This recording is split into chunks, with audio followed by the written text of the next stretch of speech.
मुझे आज बताने का भी मौका मिलेगा। 2013 का समय था, ऐसे उस टाइम फेसबुक वगैरह बहुत उस समय अरविंद केजरीवाल जी, तो वो हमारे घर के पास एक सभा करने आए थे।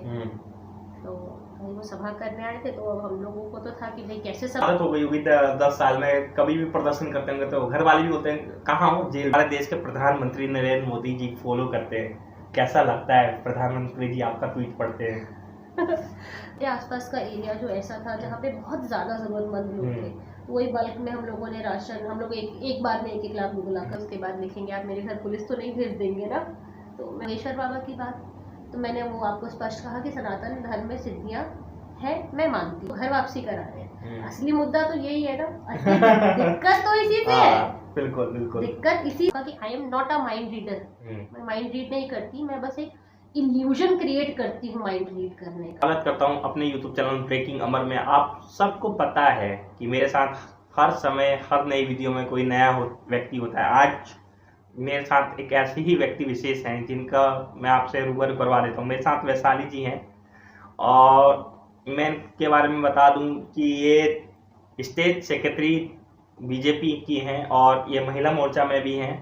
तो पहले तो बहुत बहुत स्वागत है वैशाली जी, और आभार कि आपने अपना कीमती समय मुझे दिया। बहुत बहुत धन्यवाद अमर जी कि आपने मुझे ये मौका दिया।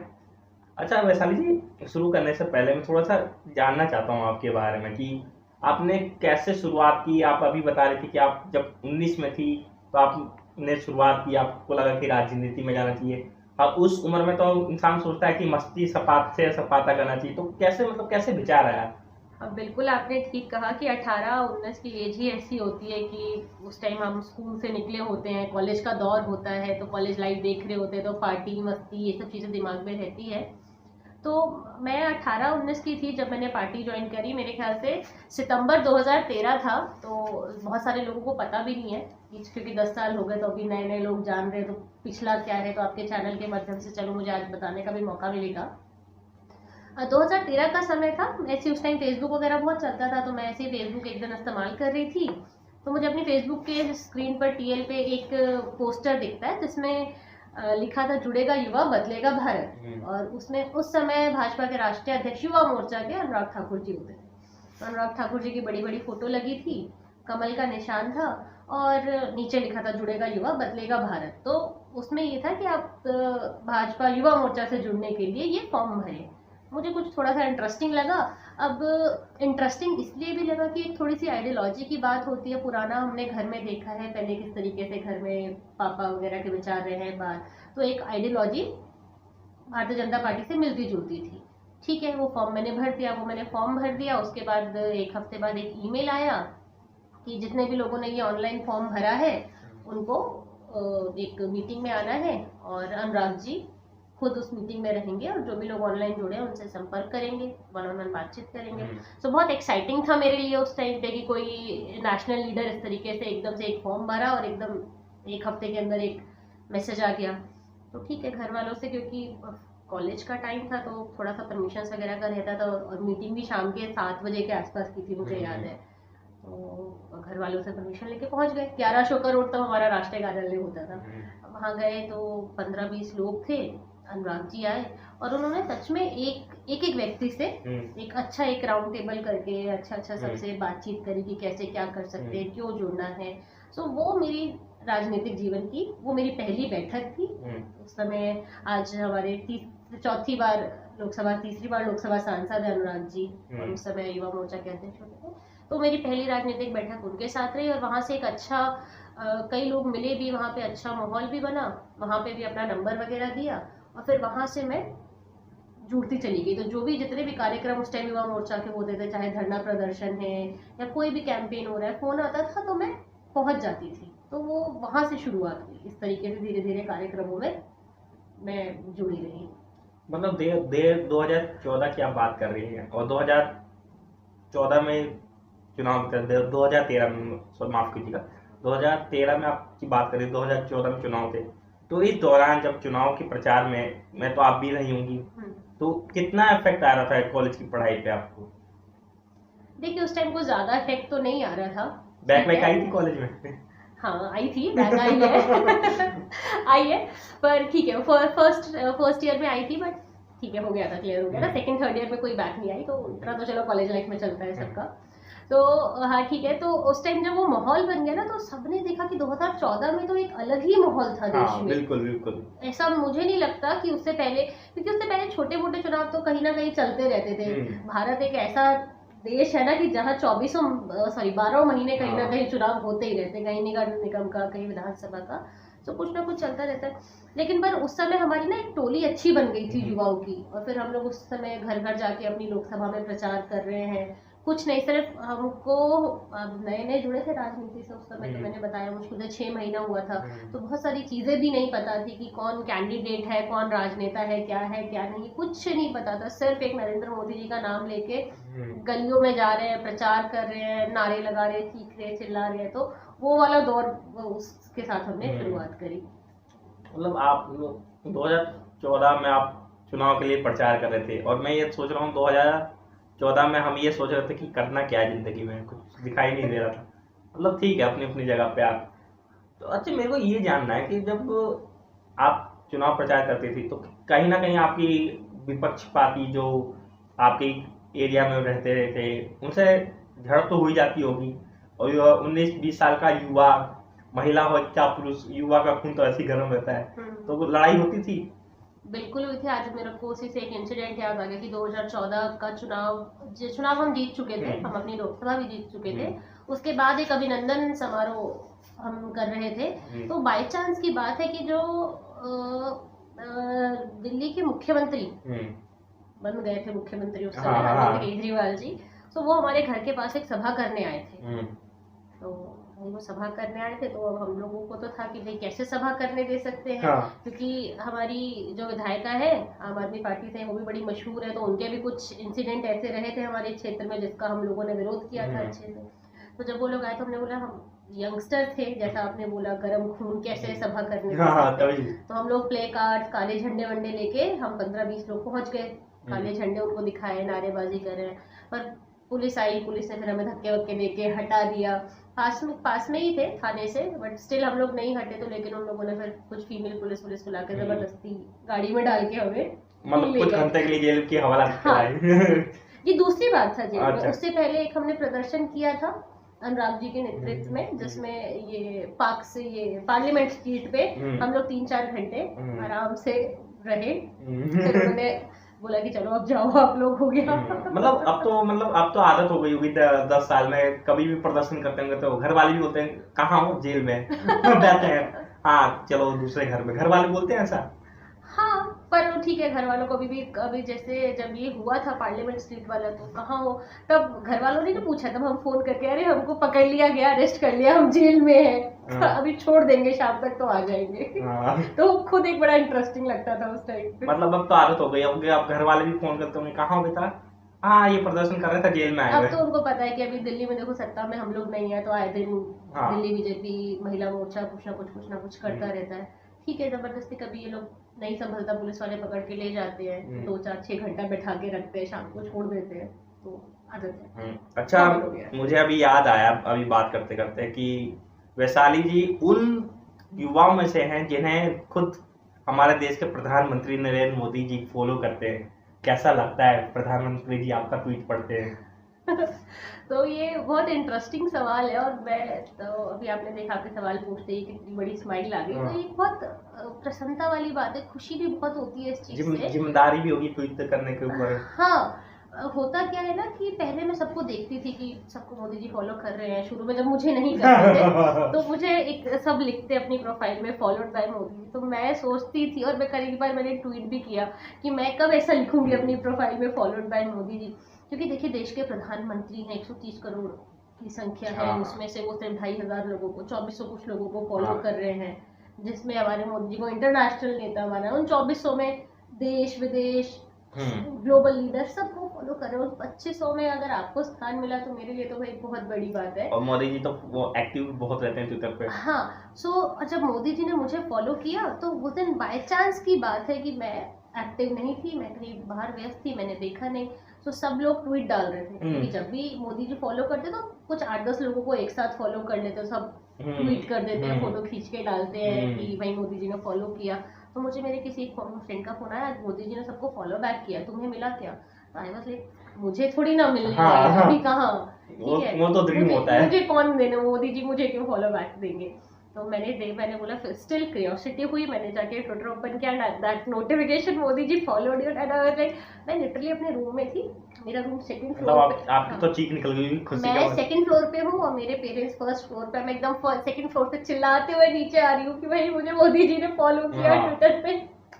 और मेरे रिलेटिव से मैंने उसको स्क्रीनशॉट लिया, मैंने भी पोस्ट किया, मैंने सबसे पहले अपने बायो में एडिट करा हाँ। फॉलोड बाय मोदी जी, हाँ। क्योंकि वो मेरा कब से ड्रीम था कि हाँ। मुझे भी लिखना है, आज तक लिखा हुआ है। हाँ अब मैंने देखा हाँ, था। लोग कहते भी है कि क्या मिलता है ऐसे, कि ठीक है, अब आपको वो तो कुछ अब ना वो भाई, तो अब हमें वो तो पता है। हाँ वो तो पता है ना हाँ। कि अब देश के प्रधानमंत्री फॉलो कर हाँ। रहा है आपको, वो आपकी ट्वीट पढ़ रहा है, आपकी हाँ। एक रिस्पॉन्सिबिलिटी बनी हुई है, तो कुछ फिर ट्वीट करने से पहले सोचना है। बिल्कुल, तो फिर मैंने उसका स्क्रीनशॉट लिया, मैंने अपने फैमिली ग्रुप में डाला, तो मेरे घर वाले फ़ोन करके, हाँ मेरे एक चाचा जी उन्होंने मुझे एडवाइस दिया, अब सीरियस हो जाओ, अब जिम्मेदारी हाँ। बढ़ गई है, ठीक है, आप थोड़ा अच्छा कंटेंट लिखो, अच्छे ट्वीट्स लिखो। जी जी। तो आपको मोदी जी फॉलो कर रहे हैं, मुझे शहजाद पूनावाला जी फॉलो करते, तो मैं तो उस दर्शक को ट्वीट करता ही नहीं जल्दी। क्योंकि एक होता है ना कि आपको एक आपका स्पोक पर्सन आपको फॉलो कर रहा है, मैं स्पोक पर्सन में इतना डरा हुआ हूं, जिस दिन मोदी जी मुझे फॉलो कर लेंगे उस दिन में मेरा तो जान निकल जाएगी। नहीं, बट हाँ ऐसा होता है कि इमेंस हैप्पीनेस, वो हाँ, वो बहुत तो है। ज़्यादा खुशी होती है कि जब वो आप नोटिफिकेशन देखते हैं तो बहुत खुशी होती है। अभी भी आप कभी भी प्रोफाइल लिखो तो वहाँ पे लिखा आता है फॉलो यू, तो ठीक है, चलता है, कभी कभी हम फ्लॉन्ट भी करते हैं, देखो मोदी जी फॉलो कर रहे हैं, हाँ। ठीक है, चलता है थोड़ा सा, तो मतलब वो तो गर्व की बात है कि आप पूरी मतलब जिससे आप फॉलो कर रहे हैं वो आपको फॉलो कर रहे हैं। सी, अब मैं फ्लॉन्ट भी करना क्या बोलूँगी, मैं ये मानती हूँ कि शायद कुछ काम किया है।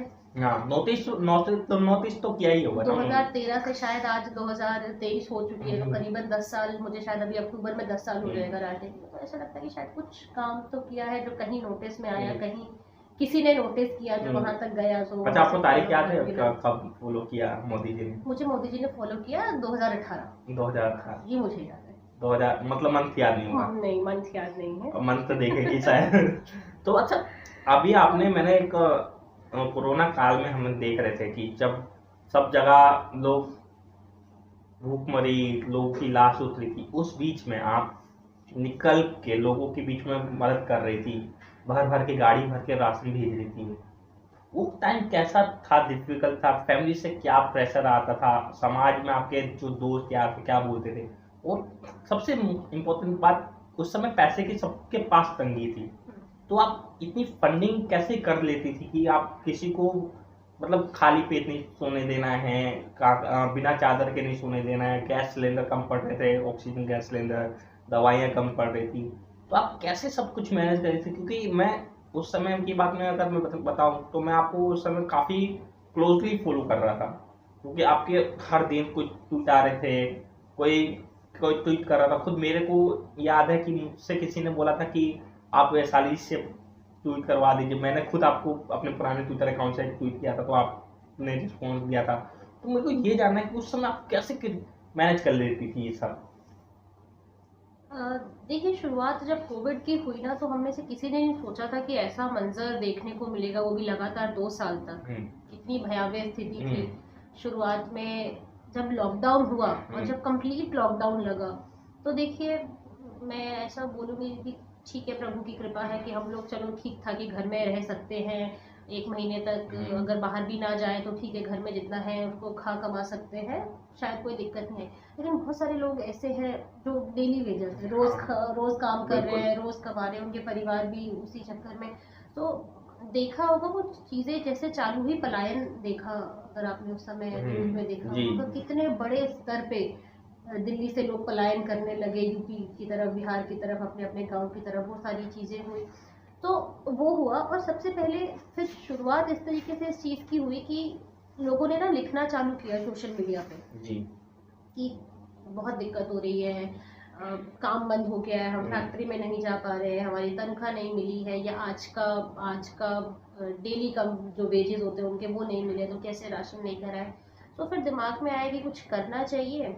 तो मैंने क्या किया, सबसे पहले मैंने एक ट्वीट किया था कि नॉर्थ दिल्ली के कुछ एरिया मैंने मेंशन किए, जैसे रोहिणी, मंगोलपुरी, सुल्तानपुरी, किराड़ी, नागलोई, पीरागढ़ी, पश्चिम विहार, ये सब नॉर्थ दिल्ली जो मेरे घर के आसपास पड़ते हैं, क्योंकि हमें पता था उस टाइम लॉकडाउन है तो बहुत एक्सेस तो हमारे पास भी नहीं था कि हम बाहर जा सकते हैं या ज़्यादा कुछ कर सकते हैं। तो एक सोशल मीडिया उस समय एक माध्यम बन गया था कि चलो, और ठीक है डिजिटल इंडिया बहुत उस समय हमारे काम आया कि चलो हम कहीं जा नहीं सकते तो एटलीस्ट कहीं किसी को पेटीएम के थ्रू या गूगल पे किसी भी एक डिजिटल मोड के थ्रू हम कुछ सहायता कर सकते हैं। तो वो ऐसे सबसे पहले मैंने ये ट्वीट डाला कि भाई आपको अगर दिल्ली के इन किसी भी इन एरिया में से कहीं पे भी राशन की या खाने पीने की किसी चीज़ की भी ज़रूरत है तो आप मुझे, मैंने अपना नंबर ड्रॉप किया ट्विटर पे पब्लिकली, ये मेरा नंबर है, आप मुझे इस पर संपर्क करें, मुझसे जो सहायता बन पड़ेगी मैं करूँगी। वो किया। उसमें कुछ मेरे लोकल फ्रेंड्स हैं मेरे घर के आसपास के, वो मेरे साथ आए कि नहीं हम लोग भी इसमें साथ काम करेंगे। फिर मेरे एक फ्रेंड है, उन्होंने ज्वाइन किया, वो अपना कर रहे थे, फिर हम लोगों ने मिलके ज्वाइन किया। देखते ही देखते ना मुझे ऐसा लगा कि बहुत सारी चीज़ें बढ़ रही है। फिर हमने एक ग्रुप बनाया, मैंने ट्विटर पे कॉल किया कुछ वॉलंटियर्स अगर काम करना चाहते हैं कोविड में घर बैठ के सोशल मीडिया के माध्यम से और जुड़ना चाहते हैं मेरी नीड से तो जुड़े। तो बहुत सारे लोगों ने उसमें मैसेज डाला। देखते देखते हमने एक 35 लोगों का एक अच्छा व्हाट्सएप ग्रुप बना लिया दिल्ली के हर कोने से। उसमें कुछ दूसरे राज्य के भी लोग थे, यूपी के भी लोग थे, महाराष्ट्र के भी लोग थे।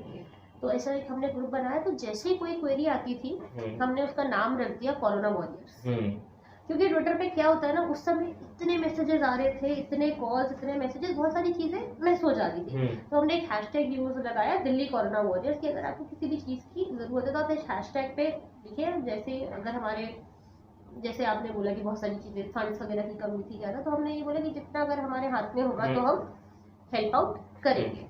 तो ऐसा ग्रुप बना। फिर कुछ उसी ग्रुप में से कुछ लोगों ने अपना हम लोगों ने एक जगह एक फंड डोनेट किया, क्योंकि फंड्स तो चाहिए थे मेनली। अब मेरा क्या था, जैसे अभी मैंने अपना एक साइड बताया प्रोफेशनली कि मैं ठीक है फुल टाइम पॉलिटिक्स करती हूँ, मैं स्टेट सेक्रेटरी हूँ। मैं कोचिंग में पढ़ाती थी, कोविड से पहले तक मैंने कोचिंग में पढ़ाया, मैं अपना होम ट्यूशन्स वगैरह लेती थी उस समय। तो वो जो मेरी सारी सेविंग्स थी वो उस टाइम मैंने सारी यूज कर दी, सारी की सारी मैंने अपनी सेविंग्स उस 2 साल के अंदर बस्ट कर दी। फिर उसके बाद मेरे कुछ फैमिली, मेरे चाचा जी हैं, बुआ जी हैं, मेरे रिलेटिव्स हैं, सबसे पहले मेरी क्लोज फैमिली ने कि ये हमारी तरफ से कुछ, क्योंकि इतनी डिमांड्स आने लगी ना आसपास के एरिया से। तो हमने बोला कि देखो इट इज़ नॉट पॉसिबल कि अब हम सबको ये बोले कि आप दुकान पे, हमने कई लोगों को जैसे दूसरे राज्य से कोई डिमांड आई तो हमने बोला कि एक काम करो कि अपने पास वाली दुकान पे चले जाओ और वहाँ से आप राशन खरीद लो, बिल की हमें फोटो भेज दो, सामान की फोटो भेज दो और हम उस दुकान वाले को डायरेक्टली पेटीएम कर देंगे। सो ये हमने किया। तो हमारे जो ग्रुप में लोग थे ना, कई लोग ऐसे थे अच्छा इसको मैं कर देता हूँ, उसको मैं कर देता हूँ, ये केस मैं ले लेती हूँ, तो वो कई सारी चीज़ें डिवाइड हो जाती थी। फिर जब आसपास के केसेस थे, बहुत डिमांड आ रही थी, घर वालों ने कॉन्ट्रीब्यूट किया, तो फिर हमने राशन एक जगह से बल्क में लिया, उसको घर पे बैठ के मेरी मम्मी ने, मेरे कजन्स ने, सबने हेल्प किया। हमने छोटे छोटे पैकेट्स बनाए, एक से एक बेसिक किट बनाई जिसमें 5 किलो चावल, 5 किलो आटा, 1 किलो दाल, कुछ ऐसे। मैंने आपका देखी थी वीडियो, तो उसमें आपने पूरा मतलब आपको पूरा बरौंदा आपके चावल चीनी से भरा था, आपका पूरा एक रूम भर गया था। हाँ। तो मतलब आपकी, मैं अगर लागत नहीं भी तो मोटा मोटी लगाया जाए तो आपका एक दिन का लागत करीबन 2 से 3 लाख रुपए आएगा होगा, क्योंकि कंट्रीब्यूशन में था तो पता नहीं चल रहा था। हाँ, कंट्रीब्यूशन में था। फिर उसके बाद ना जब ये मुहिम इतनी बड़ी हो गई ना कि हम सिर्फ दिल्ली नहीं, दिल्ली के बाहर भी लोगों को हेल्प आउट कर रहे हैं और बल्क में राशन बांट रहे हैं, क्योंकि आप जहाँ भी देखेंगे ना, मैं आपको बताऊँ मेरे आसपास का एरिया जो ऐसा था जहाँ पे बहुत ज़्यादा ज़रूरतमंद लोग थे, वही बल्क में हम लोगों ने राशन, हम लोग एक बार में 1-1 लाख बुलाकर राशन खरीदते हैं, उनको फिर पैकेट्स में डिवाइड करके फैमिलीज में दे रहे। अगर मैं आपको ये भी बताती हूँ कि ठीक है हमने एक बेसिक किट बनाई, 5 किलो आटा, 5 किलो चावल और एक 5 जनों का परिवार है, तो कितना ही चलेगा? नहीं, वो तो है ना। तो फिर वो रिपीटेड भी वो आ रही थी कि दीदी खत्म हो गया राशन, थोड़ा आप और दे जाओ, तो फिर हम लोग वो भी देते थे। फिर उसके बाद क्या लगा कि जब वेव 2 में जब ये बहुत ज़्यादा चीज़ें बढ़ गई, फिर वेव 2 आया, तो 1 तो कैसे जैसे निकल गया, वेव 2 में देखा कि कितना ज़्यादा बुरा हाल हुआ। उस समय तो मेडिकेशंस की कितनी दिक्कतें हुई, दवाइयों की कितनी कमी थी। जब हम लोग वेव 1 के अंदर अपना सारा सेविंग्स एग्जॉस्ट कर चुके थे, सब डोनेट भी कर चुके थे, फिर वेव 2 में ये दिक्कत आई कि अब पैसा कहाँ से आएगा। क्योंकि अब तो नहीं है पैसा हमारे हम्म। पास भी, और हम लोग भी अपना जितना सबका बनता था सब कंट्रीब्यूट कर चुके हैं। फिर मैंने एक ये क्राउड फंडिंग स्टार्ट किया था दुबई में। तो उससे कुछ करीब 3-3.5 लाख रुपए हमने 4 लाख के आसपास रेस किया था। उसमें कुछ कट कुटा के कुछ उसके टैक्सेस वगैरह कटते हैं, वो कट कुटा के कुछ 3-3.5 लाख रुपए। फिर हमने बल्क में राशन खरीदा। तो अगर आपने कुछ देखी होगी तो जैसे यहाँ पे दिल्ली में एक यमुना खादर है, वहाँ कुछ 80 परिवार है, 80 फैमिलीज है वहाँ पे, कुछ उनके बच्चे। सो वो लोग कुछ ऐसी जगह में रह रहे कि जहाँ इलेक्ट्रिसिटी ही नहीं पहुँच पा रही, तो खाना पीना तो बहुत दूर की बात है। तो मुझे वहाँ से किसी ने कांटेक्ट किया। सो 80 परिवारों का राशन बहुत हो जाता है। तो फिर जब हमने वो क्राउड फंडिंग की, हमने उसमें से वो यूटिलाइज करके 80 परिवारों के लिए राशन खरीदा और वहाँ गए। जब हम लोग वहाँ गए ना, तो मेरे को तब ऐसे देख के लगा कि अरे दिल्ली में भी ऐसी जगह है, तो मुझे खुद यकीन नहीं हो रहा था, क्योंकि आपने देखा ही नहीं होगा। मैंने नहीं देखी वैसी जगह। तो मुझे बड़ा अचंभित था कि ऐसे फील्ड्स के अंदर, वैसे मैदान के अंदर जाके लोग यमुना नदी के पास कहीं रह रहे हैं। वो आपको मतलब ये लगा होगा कि हर तरह के लोग हैं। हाँ, और फिर जब मैं गई तब उन्होंने बताया कि वो लोग झारखंड से आए हुए थे, कुछ आदिवासी थे, वहाँ रह रहे थे और सब्जी वगैरह बेच के अपना वही छोटी मोटी खेती कर रहे हैं, वही बेच के अपना गुजारा करते हैं। लेकिन अब वो सारी चीजें भी बंद हो गई थी। और वो तो मतलब ऐसी जगह थी कि मैं तो बड़ा हैरान थी देख के कि लोग रह कैसे रहे वहाँ पे। सांप बिच्छू का भी इतना डर था, क्योंकि वो बेसिकली मैदान में रह रहे थे, वो टेंट सा लगा के। तो फिर वहाँ जाके हमने 80 परिवारों को हमने राशन दिया और उनके टच में रहे। तो जैसे जैसे जो वही आपको बताया कि रिपीटेडली डिमांड आती रही। अच्छा, वैसा नहीं आप मतलब वेरीफाई कैसे करते थे कि इस शख्स को नीड है? क्योंकि हम सबने देखा है कि कुछ लोगों ने राशन मंगा लिया पुलिस वालों से और अंदर घर में पनीर बना रहे हैं। हाँ, तो आप कैसे वेरीफाई करते थे? हमने देखा, देखिए जो मैं आपको बताती हूँ, जो मेरे आसपास की जगह थे ना, वहाँ तो मैं खुद जाती थी। आपने वही देखा होगा, तो मैं जाती हाँ बिल्कुल, मैं खुद जाती थी। और मैं वही जानना चाहता हूँ कि पास की जगह तो आप कवर कर लेते थे, दिल्ली में आपके दोस्त के साथ घूम के कवर कर लेते थे, खुद भी आप। पर जैसे मतलब मान लीजिए कि उत्तर प्रदेश के अलीगढ़ से आपको आई रिक्वेस्ट कि मैम मेरे को ये चीज़ की नीड है, तो वहाँ कैसे वेरीफाई करते थे कि उस बंदे को नीड है कि नहीं है, हम भेजें कि नहीं भेजें? तो उसमें दो चीजें हैं। हाँ। एक तो मैंने आपको बताया कि हमारे पास दिल्ली और पूरे देश भर से जब वेव 2 चला, तो जो हमारी 30-35 की संख्या थी वो बढ़ के 70-80 के आसपास हो गई। हमारा ग्रुप डबल हो गया। तो देश के अलग अलग कोनों से लोग थे हमारे पास। तो मान लीजिए कि जैसे मेरे पास कोई द्वारका की तरफ से कोई रिक्वेस्ट आई, तो हमारे एक जानकार थे जो शिखर जी थे, वो द्वारका की तरफ से थे। तो कोई रिक्वेस्ट आई तो मैं उनको बोलती थी कि शिखर जी आप ये नंबर लीजिए, इससे बात कीजिए, हो सकता है तो जाके देखिए कोई दिक्कत है। तो हमारे जो लोग थे वो जाके देखते थे, नहीं वैशाली जी को जेन्युइनली दिक्कत है, घर के जो राशन के बर्तन है वो खाली पड़े, तो फिर हम उनको हेल्प आउट करते थे। ठीक है, कहीं हो सकता है कि शायद 2-4 केसेस आए हों हमारे साथ भी, लेकिन क्या था ना, उस टाइम ऐसे मैसेजेस आते थे ना, ये लोग ऐसी फोटोज भेजते थे। आप मेरे पास शायद वो आज भी फोटोज पड़ी होंगी कि लोग अपने किचन के फोटोज भेज रहे हैं, बर्तन एकदम खाली है, कुछ नहीं है। अजीब सी फील आ जाती होगी, तो वो इतनी अजीब सी फील आती थी ना, तो उसमें आपको मतलब एक मेरे को तो नहीं होता था कि मैं कोई उनसे दूसरा सवाल भी करूँ। अच्छा आप जाके राशन ले लीजिए, मैं पेटीएम कर देती हूँ। कई जगह ठीक है मान सकते शायद कई जगह कुछ गड़बड़ हुई होगी, लेकिन मेरे को ऐसा लगता है कि 90% हमारे जो केसेस हमने किए वो। और अगर मैं गलत नहीं हूँ तो 2 साल वेव रहा, 2020 में फर्स्ट वेव और फिर सेकेंड वेव, लोगों की जान भी जा रही थी। आपने नहीं भी तो करीबन 1 करोड़ तक की लोगों की मदद की है, 1 करोड़ के आसपास का। क्योंकि मैं आपको बहुत क्लोजली, मैंने पहले भी कहा कि मैं आपको बहुत क्लोजली उस समय फॉलो कर रहा था, तो आपका हर दिन कुछ टूटा रहा था, हर दिन देख रहा था। तो जितनी आपने मदद की वो तो सराहनीय है, वो उसे तो नकारा नहीं जा सकता। आज शायद तो आपके जैसा व्यक्ति अगर हर राज्य में, हर देश में हो, तो गरीबी स्तर से खत्म हो जाएगी। तो मेरे को आज भी लगता है कि हाँ, आप अगर आज भी जरूरत पड़ती है लोगों को, तो कहीं ना कहीं उनके दिमाग में पहला नाम वैशाली जी का ही आता होगा।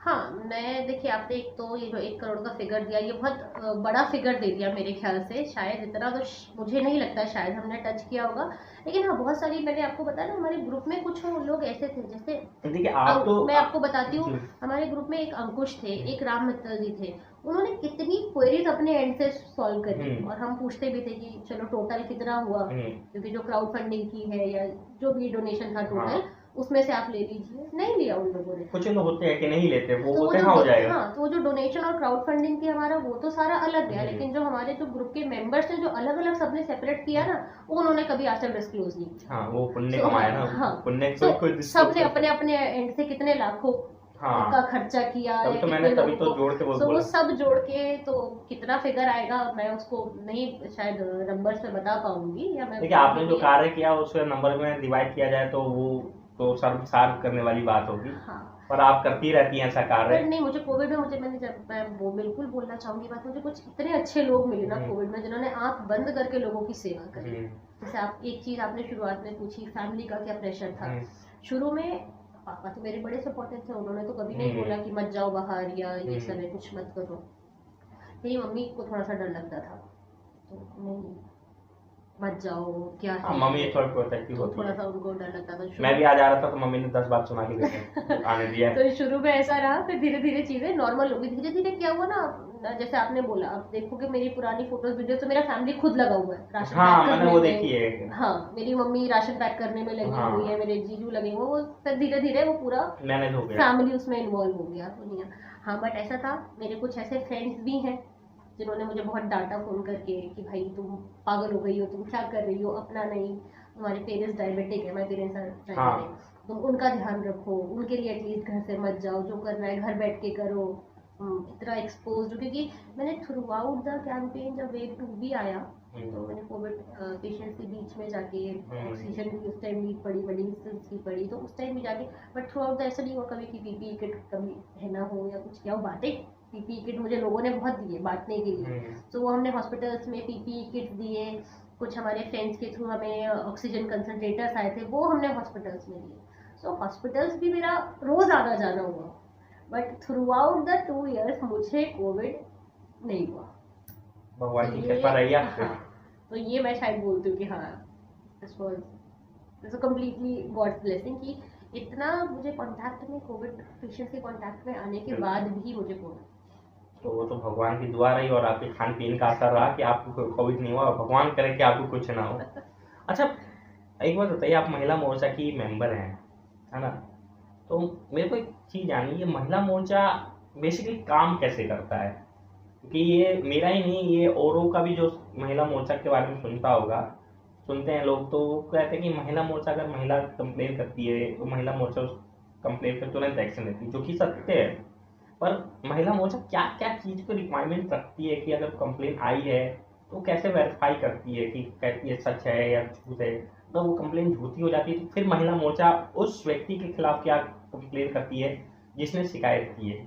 मुझे ये जानना है, उन लोगों को भी जानना होगा, मुझे पता है ये बात। हाँ, थोड़ा डिस्क्लोज कीजिए इस बात को। नहीं देखिए, आपने अच्छा किया, अच्छा क्वेश्चन पूछा है, क्योंकि लोगों के दिमाग में वही रहता है कि हाँ ठीक है, पार्टी का विंग है तो सिर्फ ये लोग धरने प्रदर्शन ही करते हैं, चीखना चिल्लाना करते हैं, ऐसा नहीं है। महिला मोर्चा बहुत सारे काम करता है। ठीक है, महिला मोर्चा, भारतीय जनता पार्टी महिला मोर्चा की मैं प्रदेश की मंत्री हूँ, वो एक राजनीतिक दल का पार्ट है, हम भारतीय जनता पार्टी का पार्ट है, तो कॉमन सी बात है, राजनीतिक जो भी हमारे पास कार्यक्रम आएगा वो हम करेंगे, वो हमें करने ही है, वो हम करते हैं।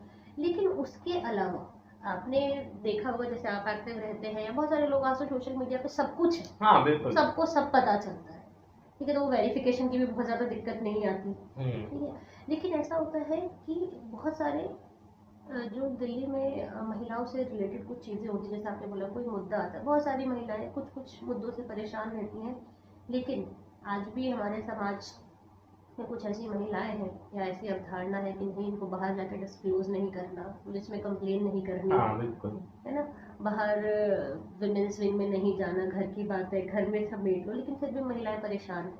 थोड़े दिन पहले ही मेरी किसी से बात हुई थी कि भाई बहुत ज़्यादा घर में दिक्कत हो रही है, डोमेस्टिक वायलेंस तक बात पहुंच गई है, लेकिन घर वाले कह रहे हैं कि घर की बात है शांति से निपटा लो, बाहर नहीं जाना, मत पुलिस को इन्वॉल्व करो, मत किसी को इन्वॉल्व करो, वो सारी चीज़ें चलती हैं। तो ऐसे में हम लोग क्या करते हैं ना, मैंने क्या किया था ऐसे में, क्योंकि मेरे जैसे ही बहुत सारे और भी लोग हैं महिला मोर्चा में जिनके पास आए दिन कहीं ना कहीं कुछ ना कुछ केसेस आते रहते हैं महिलाओं से रिलेटेड, कभी डोमेस्टिक वायलेंस को लेके है, कभी अन्य अन्य चीज़ों को लेके चीज़ें आती हैं।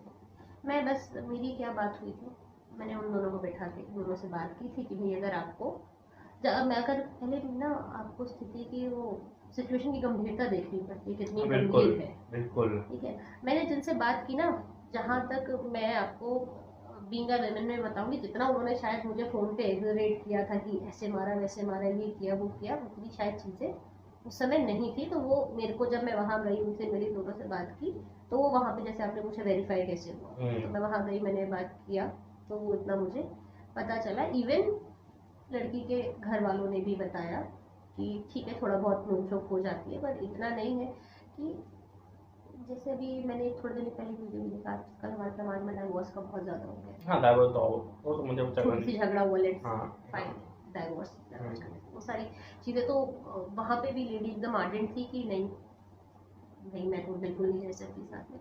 लेकिन जब बात हुई ना मेरी, तो मुझे पता चला कि दिक्कतें दोनों की तरफ से थी। और आज के समय, आज की मुझे लगता है ना, आज के समय में दिक्कत सबसे ज्यादा यही है सबके साथ, चाहे इधर मेल और फीमेल, अपनी गलती किसी को नहीं होती, वो दिखती ही नहीं ईगो है, प्रॉब्लम किसी को नहीं दिखती, वो बिल्कुल। ईगो इशू है ही है। सो वहाँ जब आप अपना ईगो थोड़ा सा मेरे ख्याल से दबा देते हो ना, तो चीज़ें थोड़ी सी ठीक हो जाती है।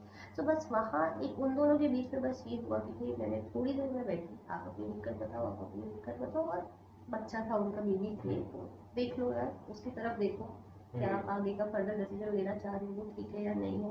माना मैंने गलती हुई है, ठीक है, कंप्लेंट्स थी, ये कुछ होती बातें आते हैं, नॉर्मल डोमेस्टिक कंप्लेंट्स जो घर वालों की रहती है, ठीक है। बट समहाउ क्या हुआ कि वहाँ मेरे जाके बैठने से 1 घंटा मैंने उनसे बात की, ठीक है। और जो महिला मोर्चा का टैग लग जाता है ना नाम के आगे, तो सब यही कि नहीं, आप तो महिला मोर्चा से, तो आप महिलाओं की हेल्प करोगे, ऐसी चीजें हैं।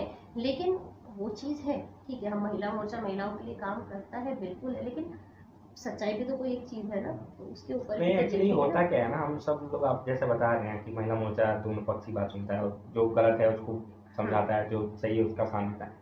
पर हम लोग, मैंने इस क्वेश्चन इसलिए पूछा क्योंकि इससे रिलेटेड बहुत सी धारणाएं हैं। हम टीवी में, फिल्मों में, सीरियल्स में देखते हैं कि कोई महिला गई कंप्लेन करने, 5-6 महिला एक साथ उसकी कंप्लेन पे हाय हाय करने आ गई। इसलिए मैंने पूछा क्योंकि लोगों के मन में आज भी धारणा है।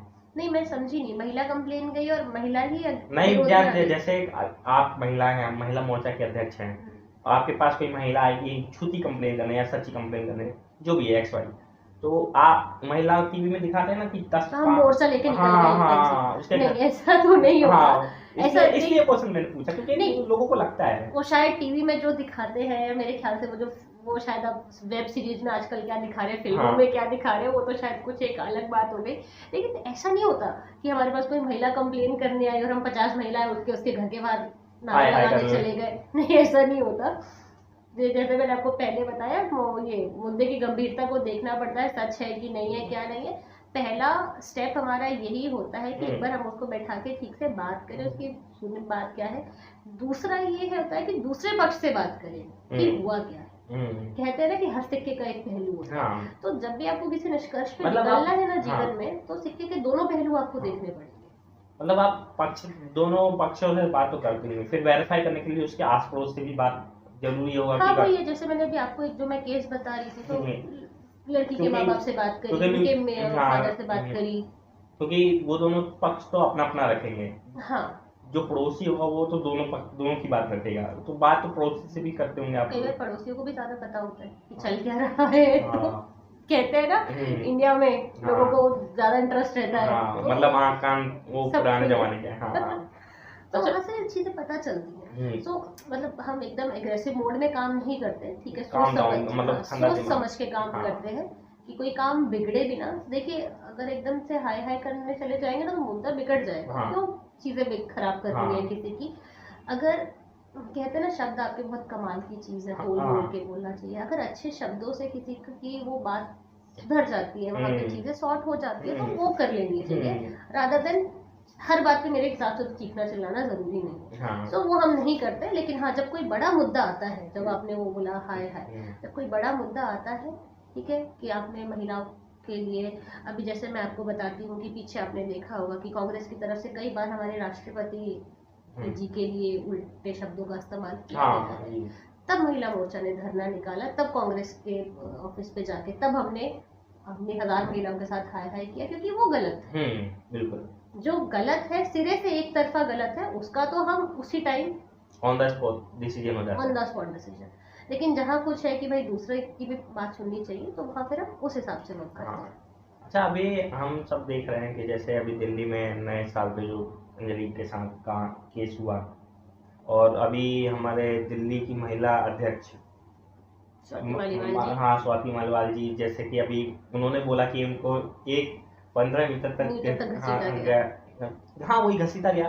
तो मतलब मैं ये जानना चाहता हूँ कि जिस तरह की वीडियो अभी सामने आई, बात कर रहे थे एक तरफा, जैसे न्यूज चैनल ने भी एक तरफा बात कर रहे थे, कोई ड्राइवर साइड पे नहीं जा रहा, तो उस साइड पे जो उस आदमी ने किया, क्योंकि हम वीडियो में देख रहे थे कि उन्होंने अंदर हाथ डाला, जो उस आदमी ने किया वो किस पूरी तरह से सही था या पूरी तरह से गलत था, आपकी नज़र में क्या है?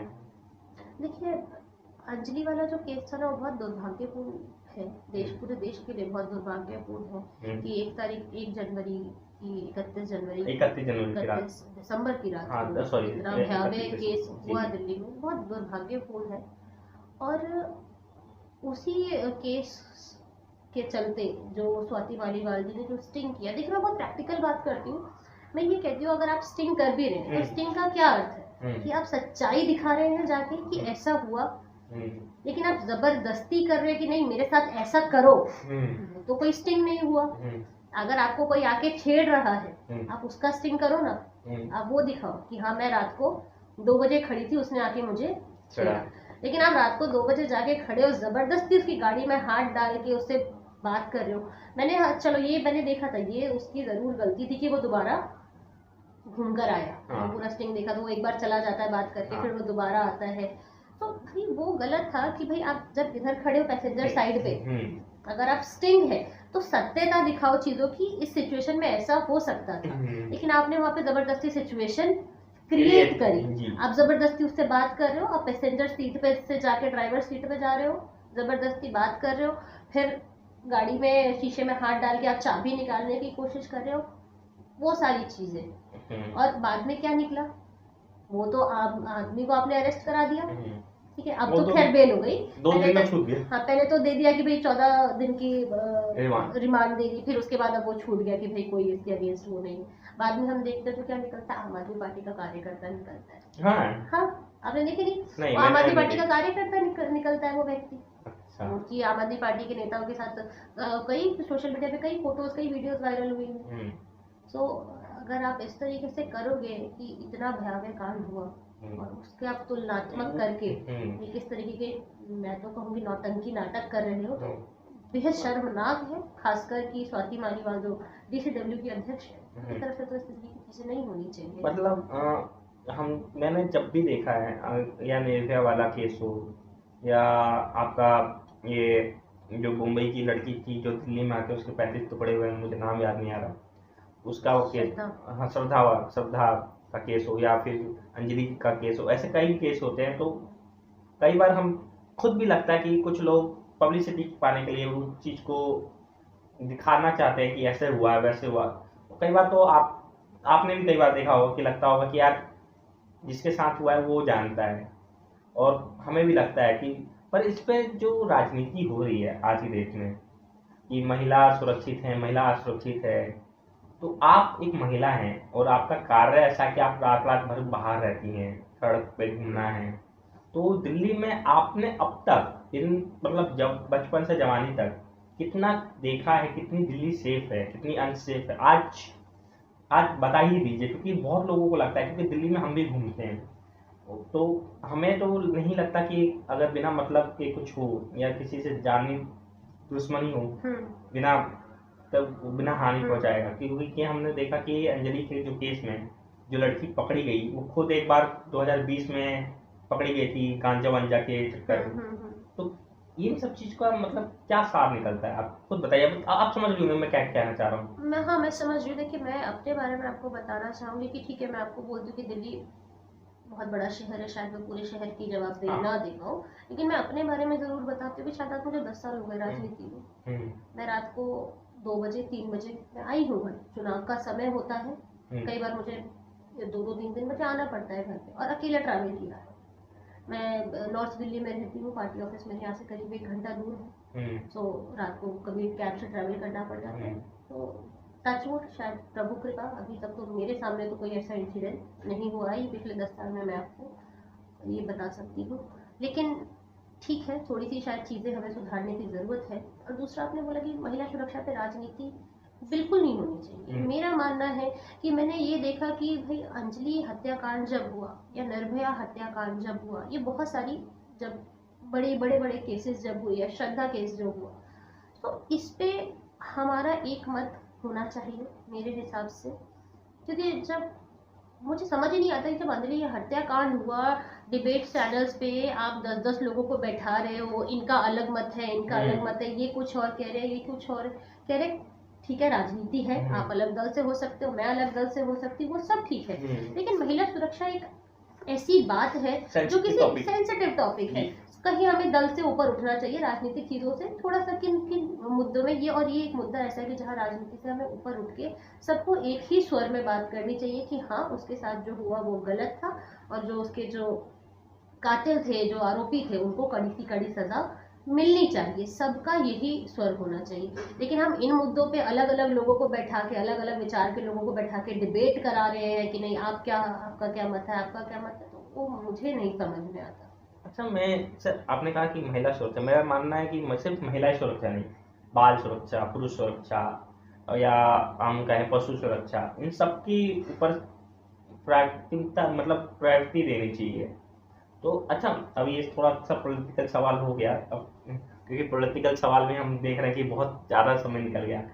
अब थोड़ा सा लाइट क्वेश्चन करता हूँ, आप सोशल मीडिया पे एक्टिव रहती हैं, है ना? कितने अब तक कितने लोगों ने आपको स्टॉक किया और कितने लोगों ने आपकी खूबसूरती की तारीफ की? या आपके बायो पढ़ के कोई बोलता भी नहीं होगा कि महिला मोर्चा की कहीं पता चला हमको? हाँ, ऐसा कई बार हुआ है, बिल्कुल हुआ है मेरे पास। मेरे दिमाग में ये क्वेश्चन आया जब मैंने आपका ट्विटर हैंडल पहली बार पढ़ा था, तो मेरे दिमाग में आया कि पूछूंगा क्वेश्चन। नहीं, कई बार ऐसा हुआ है मेरे साथ, कई मैसेजेस हुए हैं मेरे को, कई लोग मैसेज कर देते हैं कि कुछ अच्छा लिख के भेज देंगे, उसके बाद लिखेंगे आप मेरे घर पुलिस तो नहीं भेज देंगे ना, तो मैंने नहीं, तो मैं कई बार ठीक है मैं रिप्लाई नहीं करती। बट हाँ ठीक है, सोशल मीडिया थोड़ा सा लाइट चलता रहना चाहिए। इट्स नॉट अबाउट कि आप 24 घंटे सीरियस हो। अच्छा, आपको तो कोई, मेरे को तो लगता है कोई अगर कोई आपको अपना क्रश मानता हो, वो तो डर के मारे प्रपोज ही ना करे कि यार कहीं पता चला वैशाली आगे सामने से, हाँ इस लड़के ने मुझे प्रपोज किया, मैं तो इसे जानती नहीं हूँ। हाँ, ऐसा खौफ जरूर है। तो अभी तक आपको किसी ने प्रपोज नहीं किया? नहीं, सोशल मीडिया से तो ऐसा कुछ नहीं है। आप कुछ पर्सनल लाइफ में भी जो मतलब आपके पुराने दोस्त कॉलेज में होते हैं ना कि लोगों में खुजली होती है? हाँ, तो वो सब पुरानी बात है। हाँ, तो ठीक है, बीत गई तो बात गई। बीत गई जो बात गई, मतलब ये होता है ना। अच्छा, एक बात बताइए आपको अच्छा, मेरे को ये जानना है कि आप फेसबुक पे इतना एक्टिव क्यों नहीं रहते हैं? देखिए, मेरे साथ ना सोशल मीडिया का मेरे को ऐसा लगता है एक दौर रहा है। तो जब मैं शुरुआती दिनों में जब मैं एक्टिव हुई कॉलेज स्कूल टाइम में, तो मैं बहुत एक्टिव थी फेसबुक पे। और फिर जब थोड़ा थोड़ा राजनीतिक चीज़ें आती गई तो मैं ट्विटर पे आई, तो मैं 2015 से ट्विटर पे काफ़ी एक्टिव रही। फिर आपको पता है कि ट्विटर की आदत है अकाउंट सस्पेंड कर देने की और वापस ना देने की। हाँ, मेरे को अकाउंट सस्पेंड से याद आया, कल आपने कुछ ट्विटर पे अकाउंट के लिए डाला था, कंगना का वापस आया था। तो वो मेरा एक पहला अकाउंट और मैंने चेक किया उस अकाउंट को। हाँ, बहुत एक्टिव अकाउंट था। अभी भी वो एक्टिव है? नहीं, अब नहीं है, अब सस्पेंडेड है। सस्पेंडेड नहीं है? और मैंने कल देखा था कि कल किसी का अकाउंट से रिट्वीट हुआ था उसमें। नहीं, आप देखेंगे तो दिखेगा ही नहीं, अकाउंट सस्पेंडेड है। तो मेरा बहुत पुराना अकाउंट था, 2013 में मैंने बनाया था, अच्छा एक्टिव अकाउंट था। तो उस समय मेरे करीब 15-16 उस समय करीब 15-16 हज़ार फॉलोअर्स थे मेरे, वो सस्पेंड हो गया। फिर मैंने ट्विटर छोड़ दिया, मैं फिर फेसबुक पे वापस आ गई। मैं बहुत एक्टिव रही फेसबुक पे। मेरा सस्पेंड नहीं हुआ, मैं सारा एक्सेस ही चला गया है। तो अकाउंट है पर वो उससे कुछ एक्टिविटी नहीं होती। तो मैं ना ऐसे सोशल मीडिया पे ऐसे स्विच करती गई, तो फिर मैं फेसबुक पे वापस चली गई, फिर मैं वापस ट्विटर पे आई। 2019 से अभी तक मैं बहुत एक्टिव हुई। बीच में साल भर से मैं इंस्टा बहुत यूज कर रही हूँ, तो मैं ट्विटर पे मेरा कर रही हूँ, रहने दो आप। नहीं, वो मैं यूज करती हूँ अच्छा खासा। तो जो वो मैंने लास्ट पोस्ट कल की देखी थी, उससे पहले की कब की डाली। पोस्ट मैं बहुत नहीं करती, बट हाँ मेरी स्टोरीज बहुत ज्यादा अपडेटेड रहती हैं। तो अगर मतलब आप किसी जो लोग मुझे जानते हैं उनको पता है कि मैं बहुत आलतू फालतू की चीजें भी स्टोरीज पे अपडेट करती रहती हूँ। सो फेसबुक, ट्विटर, फिर वापस फेसबुक, अभी थोड़ा सा इंस्टा ज्यादा चल रहा है। हाँ, तो वो मतलब स्विच होता रहता है मेरा। ऊन की बात। हाँ। अच्छा, मेरे को लग रहा है अभी जितना मैंने आपसे बात की जितनी देर, तो मेरे को लग रहा है कि आप जब राजनीति में नहीं थी तो उससे पहले आपका चुलबुला स्वभाव रहा होगा। अब जब राजनीति में आ गए तो अब सोच सोच के बोलना पड़ता होगा, तो आपका चुलबुलापन कहीं ना कहीं खत्म हो गया है। नहीं, ऐसा नहीं है। देखिए, ऐसा तो बिल्कुल नहीं है। मैं कहती हूँ इंसान का जो नेचर है ना, वो नहीं बदल सकता। बिल्कुल बिल्कुल नहीं बदल आई सकता। Accept it. और अगर बदलता है ना तो उसको एक बहुत लंबा समय लग जाता है उसको हाँ। बदलते बदलते। बिल्कुल। क्योंकि जो आपका कहते हैं ना, जो आपका इनबिल्ट फीचर है, हाँ। उसको आप दबा दोगे ना, दबा तो दोगे थोड़े दिन के लिए, लेकिन हाँ। वो थोड़े दिन बाद कहीं ना कहीं से पॉपअप जरूर करेगा। हाँ। तो मेरा नेचर ठीक है, थोड़ा है ऐसा। ठीक है, मैं कहीं मीटिंग्स में रहती हूँ, पार्टी मीटिंग्स में रहती हूँ, मैं सीरियस रहती हूँ, लेकिन हाँ, अब हमेशा सीरियस नहीं रह सकती ना। मैं अपने दोस्तों के साथ या अपने परिवार वालों के साथ कहीं तो लाइटर नोट हाँ। पे चीजें ऑफ चाहिए। कैमरा या हाँ। सो जब आप परिवार के साथ होते हो तो आप आप एकदम वो वही मूड में जो रहते आप हो वो वही होते हो। हाँ। सो थोड़ा सा आप ऐसा। तो परिवार के साथ कह रही है, मैं अपना किस्सा बताता हूँ। जब भी मैं किसी से इंटरव्यू लेता हूँ, किसी से मिलने जाता हूँ, तो बहुत सीरियस रहता हूँ, बहुत सीरियस। और वैसे घर पे रहता हूँ तो मेरे घर वाले कहते हैं ये सब बात कैसे कौन करता है, ये बात कैसे कर लेता है।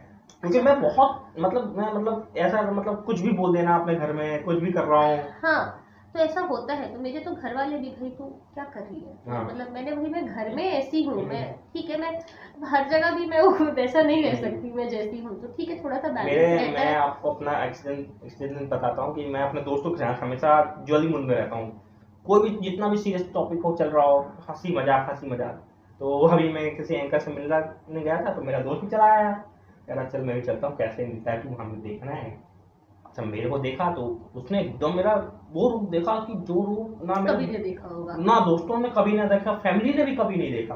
तो कह रहे हैं भाई होता कैसे। है। मैं इतना सीरियस होकर उस बंदे से बात कर रहा, और मेरा दोस्त जब मैंने बात कर ली उससे, तो मेरा दोस्त कह रहा भाई उसके चेहरे से लग रहा था, उसने बोला नहीं पर उसके चेहरे से लग रहा था कि तूने उससे कन्विंस कर लिया। तो मैंने बोला कन्विंस करने के लिए तो बात कर रहा था। तो नहीं, मैं कहती हूँ तो बहुत अच्छी बात है। मेरे हिसाब से ऐसा होना चाहिए कि आप किस तरीके से ना किसी भी नेचर को, या कहीं भी आप देखिए आपको हर तरीके के लोग मिल रहे हैं, आप कैसे उनके साथ जेलअप हो जा रहे हैं, या कैसे वो चीजों को अडाप्ट कर लेते हैं, मेरे हिसाब से वो अच्छी चीज है। इतना आपको फ्लेक्सिबल होना चाहिए लाइफ में, क्योंकि आपको हर कोई आपके जैसा नहीं मिलेगा। तो मेरे भी कुछ ऐसे दोस्त है जो मुझे बोलते हैं कि भाई इंस्टा पे तुम्हें देखता हूँ तो इंस्टा की तुम्हारी पर्सनालिटी एकदम ही अलग दिखती है, जॉली गुड और ऐसे फन लविंग पर्सन ऐसा। बट वहीं जैसे ही मैं तुम्हारे ट्विटर अकाउंट पे स्विच करता हूँ तो मुझे एकदम चीखना चिल्लाने वाली एग्रेसिव वैशाली दिखाई देती है। तलवार दे दो तो काट दे। हाँ। सो ठीक है, वो मेरे को ऐसा लगता है कि वो डिमांड है मेरे काम उसका। हाँ। सो ठीक है, मुझे अच्छी लगती है वो चीज। और ऐसा भी नहीं है कि मैं दिखावा कर रही हूँ। मेरे ठीक है 2 मूड्स हैं। हाँ। तो मैं उनको बैलेंस करके 3-4 मूड है। मुझे जहाँ तक मैं आपको बात करके समझ रहा हूँ, आपके 2-3-4 मूड है। तो मतलब मेरे दो ऐसे नेचर है कि मैं उनको बैलेंस कर लेती हूँ। तो वो मेरे ख्याल से अच्छी चीज है। अच्छा, मेरे को एक बात बताइए, कल नहीं परसों जब मैंने फोन किया तो मैं ये आपको कैसा लगा, मैं पूछना चाहता हूँ, जब मैंने आपको फोन किया परसों तो आपके दिमाग में पहला दिन क्या क्वेश्चन आया था मेरे को लेके? मैं आपको सच्ची बताऊं, कोविड से हाँ, मैं आपको सच बताती हूँ, कोविड से लेके ना अभी तक मुझे बड़े कॉल्स आते हैं। मुझे मेरे बहुत डीएम में भी मैसेजेस हैं कि आपको पैनल पे लेना है, आपको प्लीज एक बार आपको पैनल पे आ जाइए, या आपका एक इंटरव्यू लेना है। मैं ये नहीं दिए, बहुत सारी चीजें नहीं करी, पर ठीक है आपका फोन आया तो आपने मुझे बोला कि दिल्ली बीजेपी से आपका ये है, तो मुझे ऐसा लगा कि शायद पार्टी ऑफिस से किसी ने रिकमेंड किया हो। तो एक मुझे वो ऑब्लिगेशन आ गया कि नहीं, मैं मना नहीं कर सकती। तो एक वो रहा, और बाकी आपने मुझे अपना पेज भेजा था, मुझे अच्छा लगा कि आपने अच्छे लोगों से इंटरव्यू लिया है, बात मैं आपको मैं बताता हूँ। अब हुआ था कि जब मैंने आपको मैसेज करने वाला था तो मैं अपनी व्हील चेयर के साथ वाली फोटो लगा रखा था। अच्छा। तो मैंने तुरंत उस फोटो को चेंज किया। कई बार होता है ना कि मेरी वो फोटो देख के मना हो जाता है इंटरव्यू। अच्छा।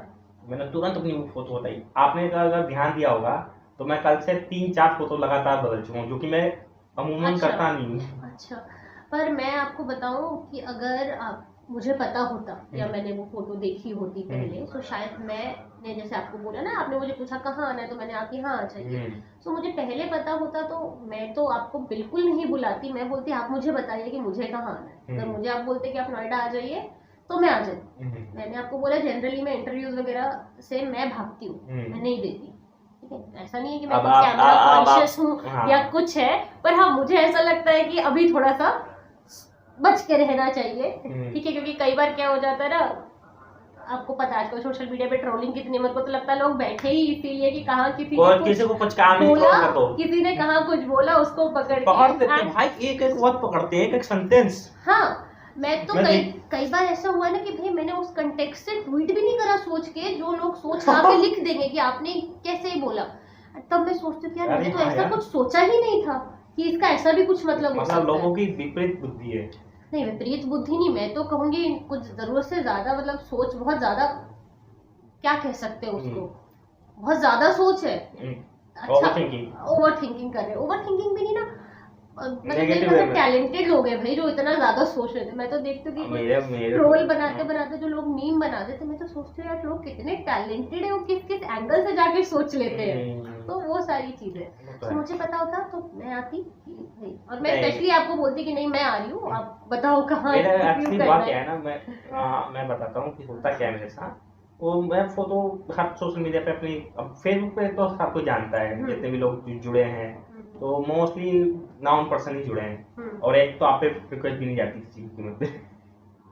मैंने रिक्वेस्ट फ्रेंड्स ऑफ फ्रेंड करा हुआ है, बाकी ऑफ किया हुआ है, क्योंकि मेरी फ्रेंड्स जो फेसबुक की वो है वो ऑलमोस्ट फुल होने वाली है, 5000 ऑलमोस्ट फुल होने वाली है। और दूसरा इसलिए भी ना कि मैं इस्तेमाल कम करती हूँ मैं फेसबुक, तो मेरी ऑलरेडी बहुत सारी पेंडिंग पड़ी है शायद। मैं अपनी बच्चियां उड़ा रहा हूँ इनसे बात करते करते फेसबुक पे तो कर कहेंगी बाद में ये बंदा कहाँ तो नहीं, मैं आपको वो करूंगी।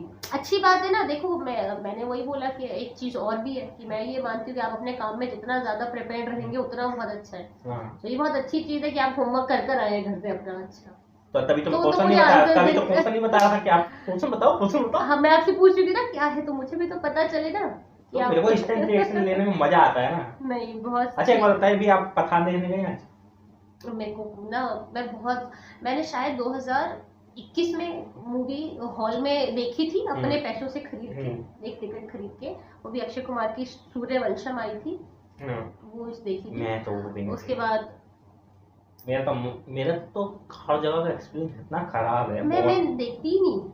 आप लोग, बट हाँ मैं जरूर बताऊंगी, मैं जब टीनेज में थी ना, मुझे बड़ा शौक था, मैं एवरी फ्राइडे मैं चाहती थी कि चलो वो तो खैर किसी का शौक देखा है। बट वो धीरे धीरे वो छूट गया। तो अब तो मैंने कोई वेब सीरीज वगैरह भी कुछ ऐसी आती ना, तो मेरे फ्रेंड सुने ये देखी, क्या है ये, नहीं है क्या, अच्छा ये वेब सीरीज है, मैंने अच्छा ऐसी भी कोई वेब सीरीज है, तो ऐसा हो जाता है। टाइम ही नहीं है भाई। मैं तो लास्ट कोई वेब सीरीज कब देखी हो नहीं देखी हो पता नहीं, बट अभी कुछ एक आधा शायद। हाँ, मुझे ऐसा है कि आर्मी मैन पे, पुलिस मैन पे डॉक्यूमेंट्री कुछ ऐसी रिलेटेड कुछ चीजें बनती है ना, वो मुझे देखने में जैसे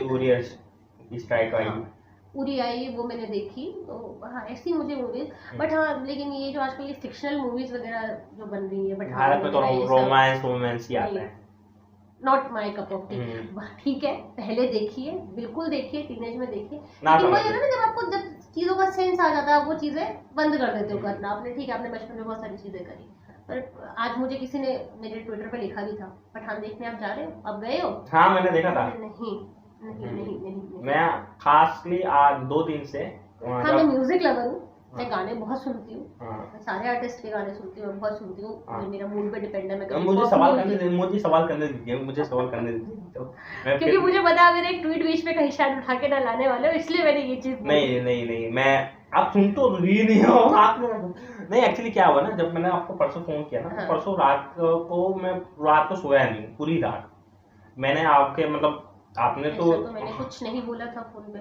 नहीं, मतलब मेरी तैयारी करने के लिए आपने कुछ नहीं बोला, मैं नर्वस होकर बात कर रहा था। मेरी पूरी तैयारी, मतलब मैं आपको 9 बजे से सुबह 6 बजे तक आपके एक ट्वीट देखे हैं, और एक ट्वीट के नीचे कमेंट पढ़े हैं, तो मतलब वो सारी तैयारी करने में कमेंट ज्यादा जरूरी है कि लोग क्या बोल रहे हैं, वैलिडेशन आजकल जरूरी हो गया है। मतलब कुछ तो मेरे भी थे उसमें पुराने अकाउंट से, तो ये भी देखा मैंने।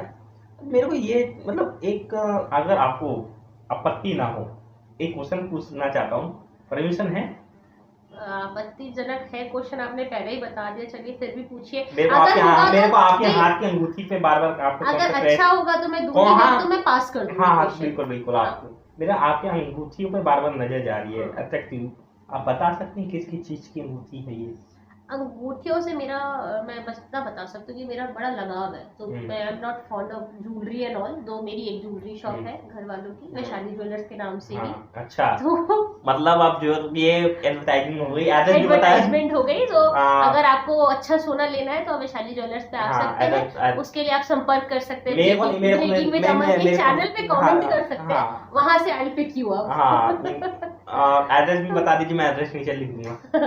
तो बाकी तो मुझे शौक है रिंग्स का, हाँ। तो मुझे ज्वेलरी में किसी चीज का शौक है, हाँ। मुझे रिंग्स का शौक है, तो जब भी कुछ अच्छा आता है या फिर मुझे रिंग्स पसंद आती है तो मैं ले लेती हूँ। बाकी दिस इज पर्ल, क्योंकि मेरे सर घर वाले मुझे फिर ऐसा कहते हैं कि तुम्हें गुस्सा बहुत आता है, तो गुस्सा कंट्रोल करने के लिए। मुझे तो नहीं लगा फिर गुस्सा आता है। पता नहीं, घर वालों को ज्यादा पता होता है ना, वो तो मेरे को देख रहे हैं 30 साल से। तो घर वालों पे हो जाता है ना इंसान, नहीं बाहर होता भी नहीं है, बाहर होता है भी नहीं, और कहीं पता चला हम गुस्सा होने गए, वो हमसे डबल गुस्सा वाला निकल गया। घर वालों के साथ आप असली आप रहते हो ना, जो आप हो वैसे वही है। नहीं, आप असली उसके साथ भी हो जाते हो जो जिसके साथ एक महीना टाइम बिता लो। हाँ, सो बस इसलिए। अच्छा, एक बात, हाँ, मैं 2 मुख्यमंत्री का नाम दूंगा आपको, एक अच्छी एक पास क्वेश्चन करना पड़ेगा मुझे, पहले ही बताइए, ऐसा लग रहा है मुझे। नहीं, मैं 2 मुख्यमंत्री का नाम दूंगा, दोनों में से एक अच्छा है। आप ये इंटरव्यू वाले लोगों को ना, मुझे एक बड़ी दिक्कत लगती है, ऐसे टेढ़े मेढ़े सवाल पूछ के ना ऐसे फंसाना होता है लोगों को बीच में, कि कहाँ ये कुछ गलत बोले और फंस जाए, है ना। तो मेरे जैसे इंटरव्यू का नहीं, मैं बहुत सीधा शरीफ क्वेश्चन पूछता हूँ, पर आप पॉलिटिकल जुड़ी हैं तो आपसे ये क्वेश्चन करना तो बनता है, नहीं तो थोड़ा सा मजा नहीं आएगा। क्योंकि अच्छा, अरविंद केजरीवाल जी के बारे में एक अच्छी एक बुरी बात बताइए। अच्छी बात उनकी ये है ना कि वो माहिर है पीआर में, करेंगे धरेंगे कुछ नहीं, और उसको इतना बखान कर देंगे कि पूरी दुनिया को ऐसा लगेगा वो ये तो कितना ज्यादा काम करने वाला मुख्यमंत्री है। ताकि हम दिल्ली में रह रहे, हमें पता है कि दिल्ली में क्या हो रहा है। ये होता है, एक होता है वहाँ पर बुरी बात ये है कि वो काम कर नहीं रहे, और वो तो भी उसका बखान करे जा रहे हैं। ये होता है। मैं अब मैं क्या बोलूं कि अगला इंटरव्यू नहीं की पार्टी से मैं अरेंज करने की सोच रहा हूँ, और ये इंटरव्यू जाएगा तो ये देखा जाएगा। बाकी जवाब देखो मैंने अच्छा दिया। हाँ, मतलब आपने देखिए जवाब अच्छा दिया, पर अच्छाई किसी में भी नहीं की। ये होता है माहिर दिमाग। आपने 2 चीजें पूछी, मैंने दोनों बता दी। और योगी आदित्यनाथ में, महाराज जी में तो बस क्या कहा जाए, ये शब्द है मेरे लिए, तो मैंने बोल दिया महाराज जी। अच्छा, योगी आदित्यनाथ जी से याद आया, जो बागेश्वर धाम वाला केस हो रखा है, और अभी एक आप और एक को नाम सुन रही होंगी, सुहानी शाह, जो कि टीवी पे चैनल में जा जाके देखा मैंने। हाँ, वो कह रही है कि ये सिर्फ एक कला है। सनातन में जो दिखाया गया है, जो लिखा है, जो पढ़ा है, वो सिर्फ एक कला है या वो एक सिद्धि है? आपके नजरिए में क्या है? 2 चीजें। सनातन में बहुत स्पष्ट बात कहती हूँ, क्योंकि मैंने अभी तक इस मुद्दे में ज्यादा लिखा नहीं है, बोला नहीं है, तो मैं बहुत स्पष्ट कहती हूँ कि सनातन में सिद्धियां हैं। देखिए, जब अगर हम हनुमान चालीसा पढ़ते हैं तो आपने देखा होगा उसमें जो हम बोलते हैं युग सहस्त्र योजन पर भानु लीजिएगा, तो उसमें पूरा का पूरा सेंटेंस, जो व्याख्यान है उस चीज का कि हमारी अर्थ से जो सूरज है वो कितनी दूर है। बिल्कुल। साइंटिस्ट ने जब वो चीजें कही, उससे कई साल पहले हमारी हनुमान चालीसा, हमारे पुराण हमें वो चीजें बता चुके थे। सो सनातन में सिद्धि तो है, एक ये चीज। दूसरा, बागेश्वर बाबा की बात, तो मैंने वो आपको स्पष्ट कहा कि सनातन धर्म में सिद्धियां हैं, मैं मानती हूँ। सबके ठीक है, आपके अपने विचार हो सकते, कोई मानता है कोई नहीं मानता, मेरा विचार ये है, मैं मानती हूँ। और मैं आपके चैनल के माध्यम से ना आज इस पे ये प्रश्न भी करूंगी कि अगर ठीक है आपको लगता है बागेश्वर बाबा अंधविश्वास फैला रहे हैं और आपने जाके उन पे FIR भी कर दी, तो मैं आज बस आप इतना कोई मुझे ये बताया कि जिन्होंने ये बागेश्वर बाबा धाम पर FIR की है अंधविश्वास फैलाने पे, उन्होंने ये कितने मिशनरीज, आजकल आपने देखी होगी कितनी वीडियो चल रही हैं, वो बीमारी का नाम ले रहे हैं, बीमारी जाओ, बीमारी बाहर निकल जा, बीमारी बाहर निकल जा, निकल गई। ये कौन सी सिद्धि है? वहां उन्होंने, आपने देखा होगा वहां ऐसा कुछ वो इलाज विलाज की बातें नहीं कर रहे, तो घर वापसी करा रहे हैं। असली मुद्दा तो यही है ना, दिक्कत तो इसी से है बिल्कुल बिल्कुल। दिक्कत इसी से है कि वो चुपचाप जाके ऐसी जगहों में जाके जिनको बहला फुसला के, और कोई माने ना माने, मैंने देखा है, मैंने अपने एरिया में भी ये चीजें देखी है कि ये क्रिश्चियन मिशनरीज का जो काम है वो बहुत ज्यादा तेजी से चल रहा है, कन्वर्जन का बहुत ज्यादा चल रहा है, लेकिन वो किसी को नहीं दिखाई देता। आज ये जब बागेश्वर धाम बाबा पूरे मीडिया का प्राइम टाइम बने हुए 24 घंटे वही न्यूज आ रही है, बिल्कुल। मुझे तो याद ही नहीं कि मैंने होशो हवास में कब किसी मीडिया चैनल पे देखा हो कि किसी चाइनीज में ये क्रिश्चियन मिशनरीज का और ये सारे अंधविश्वास डिस्कस किए हो। तो ये हिपोक्रेसी किस लिए? आप मानो तो भक्ति, हम माने तो अंधविश्वास, ये तो गलत है ना। और ये जो स्वानिशा कह रही कला है, जो मैनिपुलेशन है, दिमाग पढ़ सकती है, अब उस पर आपका क्या रिएक्शन है? देखिए, उनकी कुछ वीडियोस मैंने देखी है इंस्टा पे, वो माइंड रीडर तो कहती है, लेकिन आज ही मैं उनका कोई वो देख रही थी वीडियो जहाँ पे उन्होंने साफ कहा कि I am not a mind reader, मैं माइंड रीड नहीं करती, मैं बस एक इल्यूजन क्रिएट करती हूँ माइंड रीड करने का। So there is a very thin line between the mind reading and illusion. बिल्कुल बिल्कुल। सो उस लाइन, उस गैप को आपको समझना पड़ेगा। एक्चुअली मैं सोच रहा हूँ कि मेरा माइंड थोड़ा रीड करना थोड़ा सा डिफिकल्ट है, क्योंकि 2-3 माइंड रीडर होते हैं, उन्होंने कहा है कि तेरा माइंड रीड करना थोड़ा सा डिफिकल्ट है। तो इस चीज को मैं सोच रहा हूँ कि उन्हें इनवाइट करूँ। देखिए, इनवाइट कीजिए। बहुत सारी चीजें आज तक टीवी पे देख लिया, मैं तो टीवी पे तो मेरा तो भरोसा है नहीं, सबका हो सकता है, पर मेरा नहीं है कि टीवी पे कितना क्या दिखा रहे हैं, क्या लाइव है, क्या रिकॉर्डेड है, क्या प्री प्लान है, क्या प्लॉटेड है। जैसे कि वो स्टिंग हमने देखा, वो तो कम्प्लीटली प्लॉटेड स्टिंग था। तो मेरा विश्वास नहीं है, आपको अगर अच्छा है आप मैं तो एंकर का इंटरव्यू लेता हूँ, मैं तो अंदर की बात जानता हूँ, तो भी आपको एक नाम ऑफ कैमरा बताऊंगा, क्योंकि नहीं बता सकते हैं। हाँ, मेरी लंका लगा दी जाएगी। तो इसी के साथ वैशाली जी से हम विदा लेंगे, क्योंकि हम बहुत अच्छा कॉन्वर्सेशन गया और मेरे लाइफ का सबसे लॉन्गेस्ट इंटरव्यू है ये, क्योंकि आज तक मैंने 30 मिनट के ही आसपास के इंटरव्यू में समाप्त कर दिया। आप क्या बोलना चाह रहे हैं? मैं इतना ज्यादा बोल रही थी? नहीं, मतलब इतना ज्यादा मजा आ रहा था। हाँ, हम नॉर्मली बातें करते हैं। हाँ, क्योंकि मेरे को लगा ही नहीं, क्योंकि मैं कोई क्वेश्चन लिख के नहीं लाया था, सिर्फ माइंड में था, जो माइंड में आया वो पूछ रहा हूँ, क्योंकि अभी भी बहुत सारे क्वेश्चन हैं, वो कभी और जब मौका लगेगा तो कभी और पूछा जाएगा, क्योंकि अभी तो चुनाव आ रहे हैं और चुनाव में आप ये बिजी होने वाली है, तो चुनाव के बाद इनसे फिर से एक बार तकलीफ दिया जाएगा कि हमें टाइम दिया जाए। कि अभी तो हम यहीं इस इंटरव्यू को समाप्त करते हैं और आपसे अनुरोध करते हैं कि मेरा यूट्यूब चैनल सब्सक्राइब करें। देखिए, मैं इस चीज़ पे ज़रूर बोलना चाहूँगी, अमर जी, अगर मुझे पता होता ना तो मैं नोएडा आके आपको इंटरव्यू देती, और मैं भी ये अपने सोशल मीडिया से पोस्ट करूँगी, और मैं लिटरली रिक्वेस्ट करती हूँ कि जितने लोग ये वीडियो देख रहे हैं ना, वो प्लीज़ इनके चैनल को ज़रूर सब्सक्राइब करें, क्योंकि जो आज जज्बा मैंने अमर जी का देखा ना, ये कायल हो गई, हैट्स ऑफ है। मैं लिटरली कायल हो गई, वो हैट्स ऑफ है कि भाई मेरे से तो, मैं सोचती हूँ, मैंने यही सोचा कि मुझसे इतना नहीं हो पाएगा जितना ये कर रहे हैं। So completely hats off to you. आपके मोटिवेशन को, आपके जज्बे को मेरा सलाम है। तो ये अच्छा है ना कि आप और रिचार्ज रहेंगी कि हाँ, एक बंदा ऐसा मिला कि मैं उसने मेरा इंटरव्यू लिया, तो अब मेरे को और अच्छे से एनर्जी से काम करना। बिल्कुल। तो ये मेरा काम हुआ ना कि मैं आपको मोटिवेट करके जा रहा हूँ। बिल्कुल। बहुत बहुत धन्यवाद आपका। यह तो आपका आभार कि आपने टाइम दिया। तो इसी के साथ हम इस इंटरव्यू को वाइंड अप करते हैं। आप लाइक, शेयर, सब्सक्राइब जरूर करिएगा और मुझे कमेंट करके बताइएगा कि आपको कैसा लगा इंटरव्यू, कौन सा बात, कौन सी कन्वर्सेशन आपको अच्छी लगी। और इसी के साथ आपके साथ नमस्कार और thank you very much for watching this video.